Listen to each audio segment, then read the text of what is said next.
आसंतु जानिबा दैनंदिन व्यवहृत होउथिबा केतेक शब्द ओ तार व्यवहार।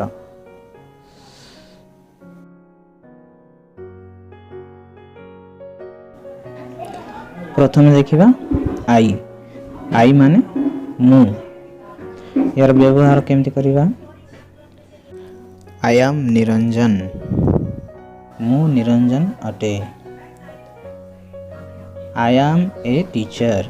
मु जणे शिक्षक अटे। I am a good man. मु जणे भलो लोक अटे।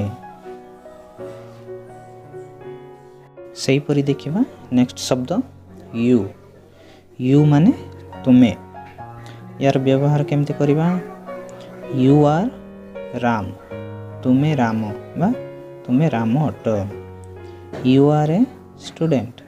तुमे जणे छात्र बा छात्री अट। सेमती यू आर ए सिंगर। तुमे जणे गायिका अट। सही परि नेक्स्ट शब्द देखिबा ही किंबा सी। ही किंबा सी माने से।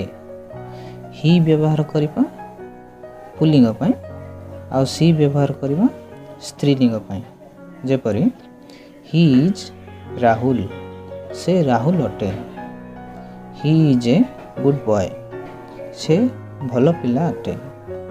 He is a dancer. से जणे डांसर बा नर्तक अटे। सेपरि सी रो व्यवहार करिबा सी इज गीता। से गीता अटे। सी इज ए गुड गर्ल। से जणे भलो बालिका अटे। सी इज ए सिंगर। से जणे गायिका अटे। सही परि देखिबा वी। वी माने आमे। For example we are students. आमे छात्र छात्री अटु। एमती we are going to school. आमे विद्यालय को जाउछु। एमती we are going to market. आमे बाजार को जाउछु। सो वी रो व्यवहार ए परि भाबरे आमे करि परिबा। सही परि देखिबा आउ एक शब्द दे। दे माने से माने। For example they are students. से माने स्टूडेंट्स छात्र छात्री अटंती। They are good people. से माने भलो लोक अटंती। They are eating. से माने खाउचंती। तो दे रो व्यवहार आमे एई परि करि परिबा। एबे देखिबा आ गोटे शब्द माई। माई माने मोर।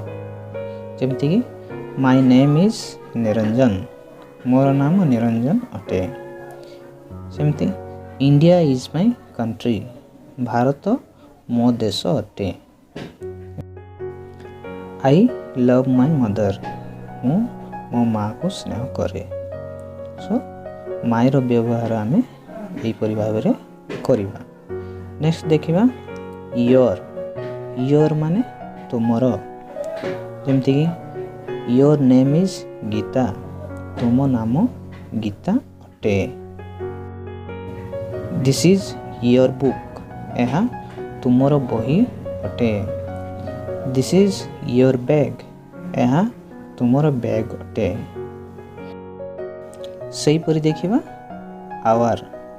आवर माने आमर। For example this is our school. एहा आम स्कूल अटे। सेपरि इट इज आवर हाउस। एहा आम घर अटे। सेपरि आमे आवर व्यवहार करि परिबा। सेपरि देखिबा देर।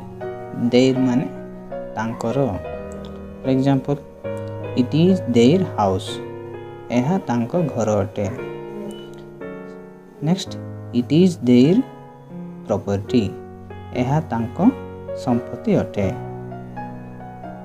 एपरि आमे देर व्यवहार करि परिबा। सही परि देखिबा हिज। हिज माने तांकर बा तार। For example his name is Rahul. तार नाम राहुल अटे। इट इज ହିଜ୍ ବୁକ୍, ଏହା ତାର ବହି ଅଟେ। His son is a teacher, ତାର ପୁଅ ଜଣେ ଶିକ୍ଷକ ଅଟେ। ସୋ ହିଜ୍ର ବ୍ୟବହାର ଏହିପରି ଆମେ କରିପାରିବା। ନେକ୍ସଟ ଦେଖିବା ହର୍। ହର୍ ମାନେ ତାର। ହଁ, ହିଜ୍ ଆଉ ହର୍। ହିଜ୍ ବ୍ୟବହାର କରିବା ପୁଲିଙ୍ଗ ପାଇଁ, ହର୍ ବ୍ୟବହାର କରିବା ସ୍ତ୍ରୀଲିଙ୍ଗ ପାଇଁ। For example, her name is Gita, ତାର ନାମ ଗୀତା ଅଟେ। Gita is her daughter, Gita ତାର ଝିଅ ଅଟେ। ସୋ ଏହିପରି ଭାବରେ ଆମେ ହିଜ୍ ଆଉ ହର୍ର ବ୍ୟବହାର କରିପାରିବା। ଆଜି ପାଇଁ ଏତିକି। ଆଉ ନେକ୍ସଟ ଭିଡ଼ିଓରେ ଆଉ କିଛି ନୂଆ ଶବ୍ଦ ଶିଖିବା। ଯଦି ଭିଡ଼ିଓଟି ଭଲ ଲାଗିଲା ତେବେ ଗୋଟେ ଲାଇକ୍ କରନ୍ତୁ, ସେୟାର କରନ୍ତୁ। Thank you.